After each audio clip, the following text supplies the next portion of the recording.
because there's the wickedly fast Wi-Fi service that they have here. It's free Wi-Fi. Do you know the password? It's open. All right, we're live. Hey, welcome guys. This is Expedition STEM. I'm Andrew. I'm Chris. Thanks for tuning in. We are live inside the booths or the expo hall here at Silicon Valley ComiCon. This is the first ComiCon that Silicon Valley has had. We're proud that Woz has brought together a little bit of both science and technology. Sci-fi lore has influenced so much of technology development, and tech has influenced so much of sci-fi. It's great to see a first of its kind ComiCon where they're kind of bringing everything together here. Yep.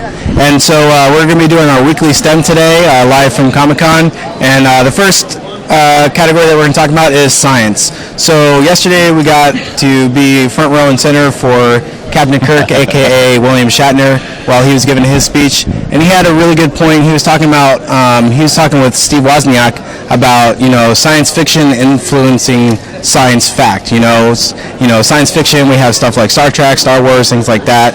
And, some of the technology that's in those shows, it's so amazing, and then, some of that technology actually becomes reality. So, one example that William Shatner was giving was the communicator.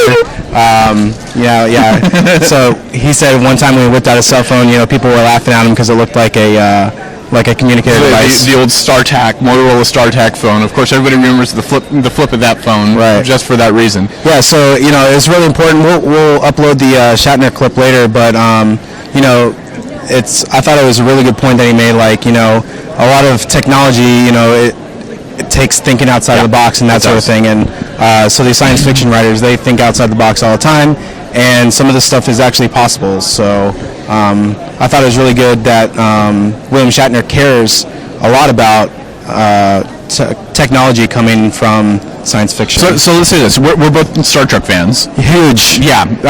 So we probably know every episode, although Shatner couldn't remember which one was the Gorn and which one was the other.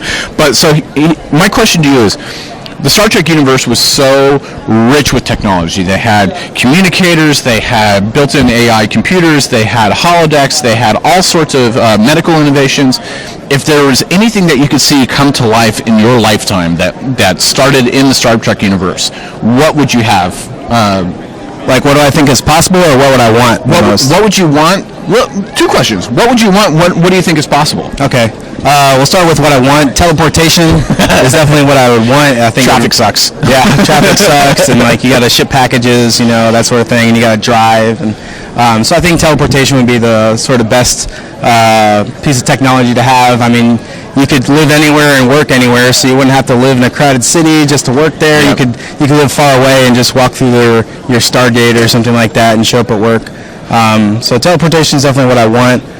What I think is sort of possible, I would have to say,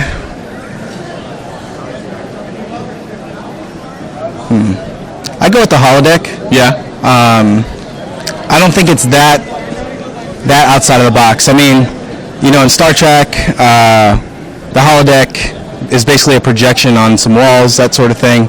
And it's really an immersive, if you're not a Star Trek fan, it's an immersive 3D world that you can interact with. Yeah. And I think we're getting there with VR, although it's a little different. It would be nice to not have to wear something. Right. The one thing though is when you're going to be able to touch an object, because in the holodeck they create energy and make it matter or whatever. So right. I think that might be a little complicated, yeah. But I mean, as far as the visual stuff goes, I think we could eventually get there. Yeah, I like the idea of the holodeck. I think teleportation, it scares me too much. I would love to be able to walk through a portal and get from one point to the next, but I'm afraid something could go wrong. I remember the Star Trek, the most recent movie where Scotty was talking about the Admiral's dog. He's like, I know that dog. Right. It's like, I'll tell you when it shows up. Yeah. He doesn't know where it happened. Yeah, Admiral Archer. Yeah, Admiral Archer's dog. I think one of the things that excites me about the Star Trek universe was actually some of the medical stuff. Portable X-rays are already coming out, but I think some of the digital or handheld on-the-spot treatments and trauma treatments. I think of today's frontline soldiers. I think of emergency crews responding to somebody breaking their arm. I think of somebody getting in a car accident, and some of the medical innovations that happen in the Star Trek universe. I would love to see those happen today. I think those would really impact people. Now, of course, with teleportation, you would probably get rid of all the car accidents, but still, I think the medical innovations would be the one that I would want to see the most. I think some of them are possible, and we're getting there. I think the one we're more likely to see in the near future is probably actually going to be phasers.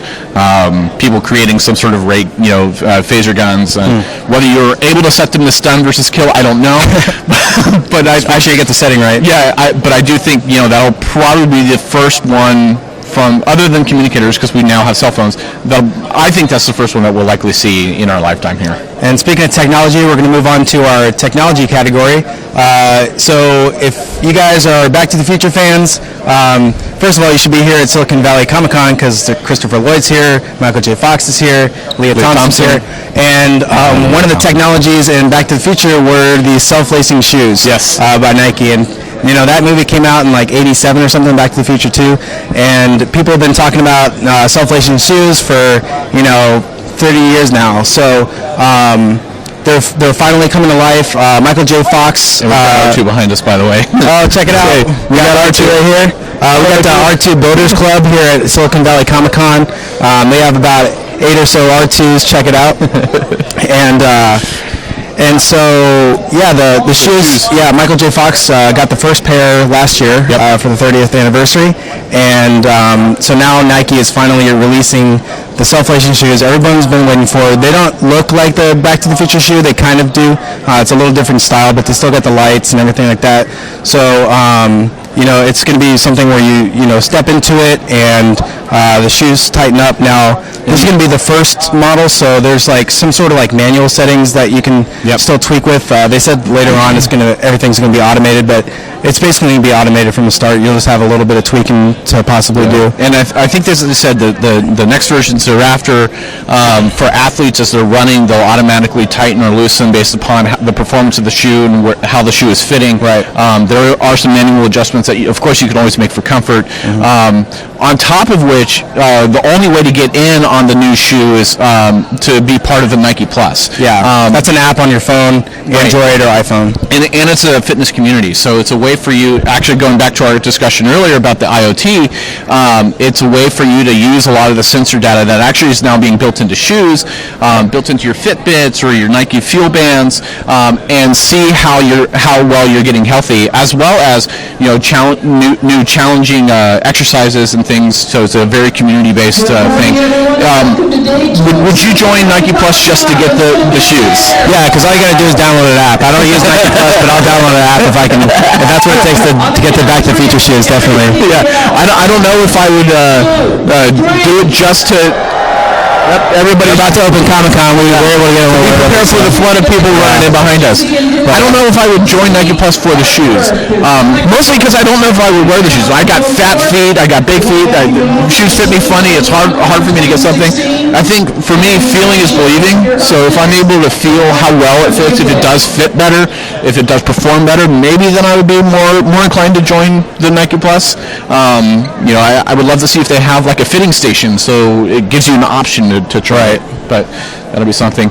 Now, we talked about, Star Trek. Yeah. We've talked about Back to the Future. One of the newest movies that's coming out soon is the Allegiant, which is part of the Divergent series. And if you remember, if you've seen any of the recent movies, on the sides of all the buildings are giant wind turbines. Now, that's how they get their power. That's how they, it's a post-nuclear Holocaust kind of scenario. Wind turbines are actually making news this week in the New York, the U.S. Department of Energy and the state of New York are actually putting 12 miles off the shore of Long Beach an entire wind farm that they're launching out there.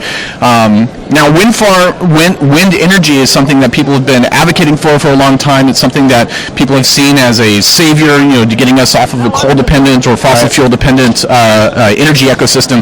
Do you think wind energy is going to be the way of the future, or are we going to see other things like maybe warp power is going to be coming out before before we have that? Yeah, I mean, wind is definitely a great alternative energy. It doesn't rely on the sun, obviously. Right. So with solar is a great form of alternative energy too. Although you get very little for your,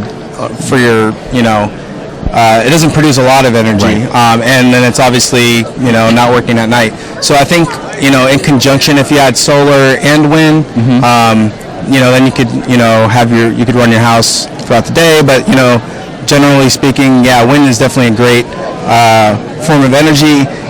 You're just gonna have to make sure it's in the right location. So it's not like you're gonna be able to put a wind turbine anywhere you want. Right.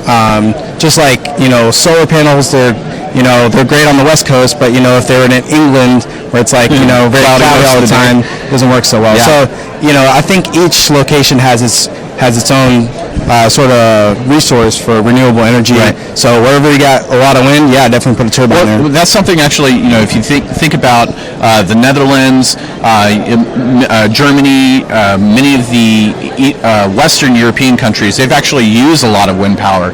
One of the things and this is an interesting statistic I found, is that actually per capita, wind power is the deadliest form of energy, and that's not because of people, running into a turbine. It's not because it's actually, things are falling apart. It's actually through the construction process. Building offshore wind farms like they're going to do in people falling off the big towers becomes the problem. And building it offshore adds another complexity into the challenge of manufacturing. So I'm interested to see how they increase the safety in building that.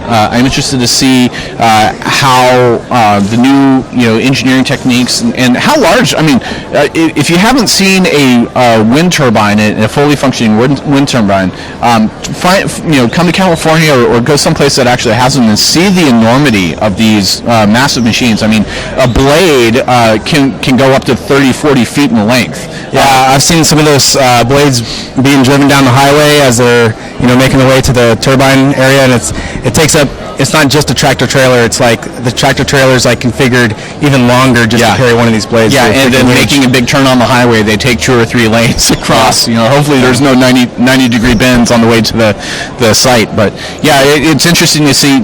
Check out the enormity of these things. I'm excited to see us moving away from a coal future, but at the same time, I really want to see us produce more. Actually, our last story, I think, we'll go to math a little bit. This week was Pi Day. Pi Day. What day of the week was that? That was on Monday. Monday the 14th. Yeah, not Monday the 11th, as I said in our daily podcast. 14th? Well, if you remember, pi is 3.14159, and it keeps on going from there. It's an infinitesimal number of integers, digits, decimals. Nobody's actually found the end of pi yet, and actually mathematicians are trying to find the end of pi. But finding the end of pi, there was actually a study that said most of the size of the entire universe can be found using only 15 digits of pi. So anything beyond that is just kind of superfluous. Right. And that gets you within the accuracy of a single hydrogen atom. So, people are still trying to find the end of pi. Good luck. There's a guy in India that can recite 117,000 digits of pi. He actually takes each syllable and essentially tells a story. He's a Buddhist, and he's like telling a story about nature and animals and plants, and that's how he's memorized up to 117,000 digits of pi. So it's a really fun number, but there are a lot of other fun numbers that aren't based on base 10. Now, if you don't know what base 10 is when we count regular 1 to 100. Every time we hit a multiple of 10, essentially our counting restarts. So I actually have a question for you. Okay. And I'm going to pose this as a math question for everybody back at home. We're going to do a little game right now. And we're going to test... We're going to test Mr. Mathematician's ability next to me to figure out a math problem. Now, if I have a box, a magic box, think in my hands I've got a box. There's maybe a little crank right here. If you give me a number, I put it into that box. I'm going to turn the crank, and out will come either the same number or a different number. Can you tell me how that box works? We'll see. Okay, so I want you to give me a number, any number 1 to 100. Okay. And we'll figure out how the box works. And folks, you at home, right along with us. We're going to be doing this in our heads on the spot. So can I ask more than one number? You can ask as many numbers as you want. Okay. Let's start with 0. 0 is going to give me 0. 1, 2, 3, 4, 5, 6, 7, 8, 9, 10, 11, zeros. 11, 0, 12, 1, 13, 2, 14, 3, 15, 4. How about 20? 20 will give me 9. 9. How about 30? 30 will give me 8. 40? 40 will give me 7. 50? Will give me 6. 60. Will give me 5. All right, I'm seeing a pattern here.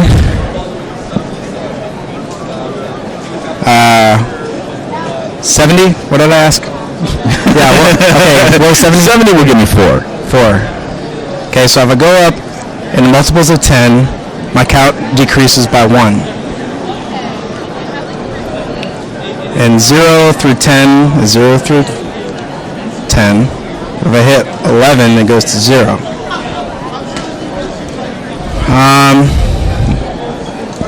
So do you have an answer yet? How's my box working? Okay, so 70 is 4, right? 70 is 4. 71 Will be 5. 72. Will be 6. Okay. And so my numbers never get higher than 10. And the next one goes to 0, so my clock is my count is resetting after 10. Right, and remember we just talked about base 10 systems. Yeah. So what would get reset after 10? So maybe if after 11 numbers it appears I'm resetting. So 11 is 0, right? 11 is 0. 22 would be 0. 22 would be 0. 33 would be 0. Exactly. 110 would be 0. So multiples of 11 are 0, and then the count starts 1. So it's basically the remainder after you divide by 11, right? There you go. Now, what we have here is a remainder box. Now, somebody might sit there and say, what's a remainder box helpful for? Well, if you are measuring, say, feet, and you want to do, every 12 inches, it's easier for you to actually do math in multiples of 12 and count down from it. Makes it faster for you to do on-the-spot measurements and calculations. Engineers, carpenters, it's easier for them to do it in a base 12 system when you actually have large things that you're doing in feet. Same thing for other types of volumes where you have a specific number that you need to get up to and your counting restarts. So, if you guys didn't know, encryption uses remainders too. Exactly. When they I don't know encryption a whole lot, but I know that they do use something called a modulus, which has to do something with remainders. So it's definitely a big part of encryption as well. And oftentimes it's a modulus multiplied by pi. Oh wow! So now you've got pi, you've got an alternate base system, and so we've essentially looked at how pi days become relevant even today. We're not just figuring out the area of a circle, so much more. Well, look at all these people. So they just opened the doors a little bit ago, and so ComiCon has started for today, Saturday. So I think we're gonna go check it out. We're gonna be checking some panels. We're gonna go to the Back to the Future panel. We're gonna talk to. We're gonna look at Ken Jennings. He was the $1 million, winner on Jeopardy, and I believe he was that close to beating Big Blue or IBM's Watson. Oh wow! Yeah, cool. So looking forward to it, and what are you looking forward to today? I don't know. The Terminator panels are interesting. Tomorrow there's actually there's a new Star Trek series that's available on YouTube. Go check it out. It's actually Star Trek Continues. Exactly, Star Trek Continues, where they actually have recreated the entire sets, including the engine room. They have the only engine room replica set for the original series. For the original series. So if you liked Kirk, the original Kirk and Spock, check that out on YouTube. We'll link to it below. And there's a lot of other things that are going on here. I love the cosplayers. We see, the pig pilots here. We've got somebody just over here is Captain America walking around. I mean, there are so many characters in costume, and of course R2's are driving around. I'm interested in actually talking to those guys and hearing a little bit about how they're getting kids involved with robotics by building R2 units. Yep. And BB-8s. And BB-8s, yep. All right, so thanks for joining us, and we'll see you up the next time. Take care, guys.